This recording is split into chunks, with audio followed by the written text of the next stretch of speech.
Siddharth classes में आपका स्वागत है। आज हम सीखेंगे लेसन डायरी कैसे बनाते हैं। सबसे पहले विद्यालय का नाम लिखेंगे, इसके बाद दिनांक, कक्षा, विषय और प्रकरण, इसके बाद शिक्षण बिंदु और अपेक्षित व्यवहारगत परिवर्तन। ज्ञानात्मक, विद्यार्थी कोशिका के बारे में प्रत्यास्मरण कर सकेंगे, विद्यार्थी कोशिका के बारे में प्रत्याभिज्ञान कर सकेंगे। इसके बाद अवबोधक, छात्र कोशिका के बारे में व्याख्या कर सकेंगे, छात्र कोशिका की संरचना को समझ सकेंगे।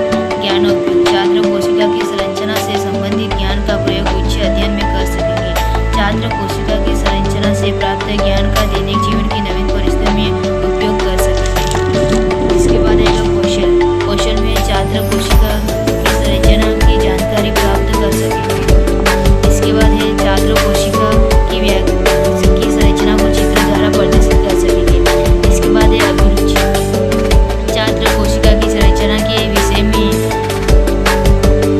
जानने में रुचि ले सकेंगे, छात्र कोशिका की संरचना के विषय में विचार विमर्श करने में रुचि रख सकेंगे। इसके बाद है अभिव्यक्ति, छात्र कोशिका की संरचना के विषय में सकारात्मक दृष्टिकोण उत्पन्न कर सकेंगे। इसके बाद है सहायक सामग्री, चौक, डस्टर, लपेट फलक, संकेतक एवं समस्त कक्षा उपयोगी शिक्षण सहायक सामग्री। इसके बाद है पूर्व ज्ञान, विद्यार्थी कोशिका की संरचना के बारे में सामान्य जानकारी रखते हैं। इसके बाद अपन को प्रस्तावना क्वेश्चन करने होते हैं। तो पहला क्वेश्चन है, मकान बनाने हेतु किसकी आवश्यकता होती है? ईंटों की।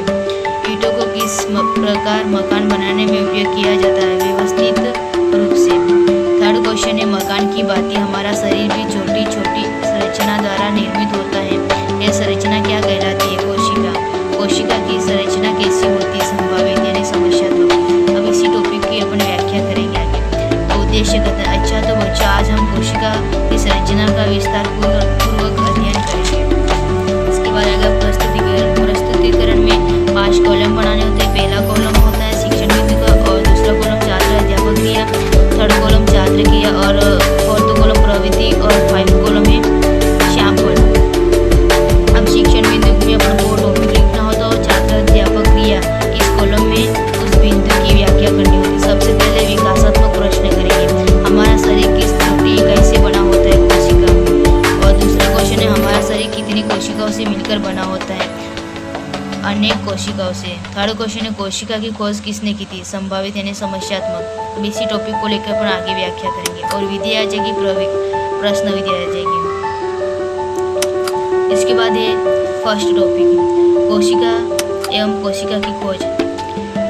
हमारा शरीर में अनेक छोटी छोटी संरचना होती है जिसे कोशिका कहते हैं। कोशिका की खोज रॉबर्ट हुक ने सन 1665 में की थी। रॉबर्ट हुक ने कोर्क की परत में कोष्ठ रूपी संरचना को कोशिका नाम दिया था। विद्यार्थी ध्यानपूर्वक सुनेंगे और विधि आ जाएगी, व्याख्यान विधि।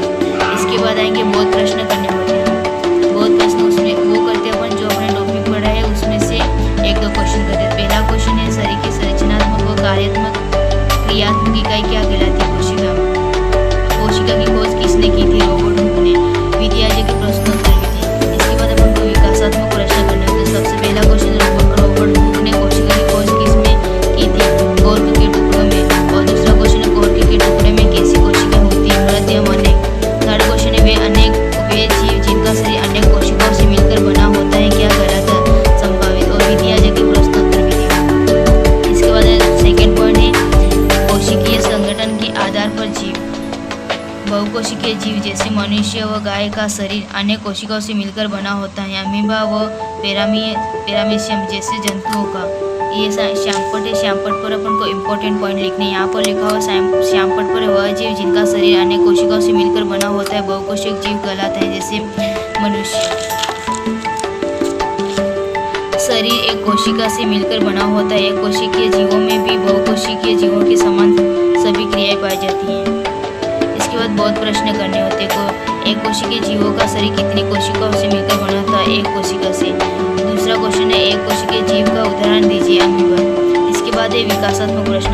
फर्स्ट क्वेश्चन, अतिरिक्त वस्तुओं को देखने हेतु किसका उपयोग किया जाता है? सूक्ष्मदर्शी का। सूक्ष्मदर्शी द्वारा कोशिका क्यों देखी जाती है? नग्न आंखों से न देख पाने के कारण। तीसरा क्वेश्चन है, कोशिका का आकार कैसा होता है? समस्यात्मक। इसके बाद है थर्ड पॉइंट, कोशिका का मापन व आकृति। कोशिका का आकार माइक्रोमीटर के बराबर हो सकता है।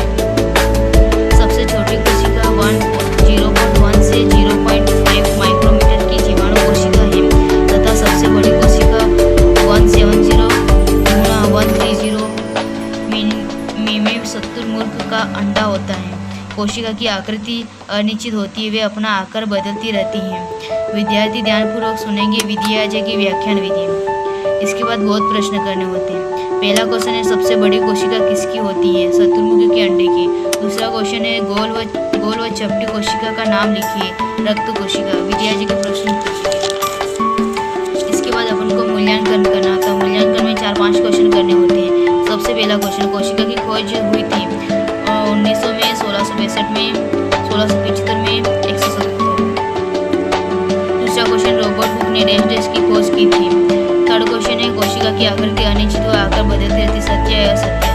फोर्थ क्वेश्चन है कोशिका का आकार कैसा होता है। 5 क्वेश्चन है कोशिका की संरचना कैसी होती है। फिर इसमें ग्रह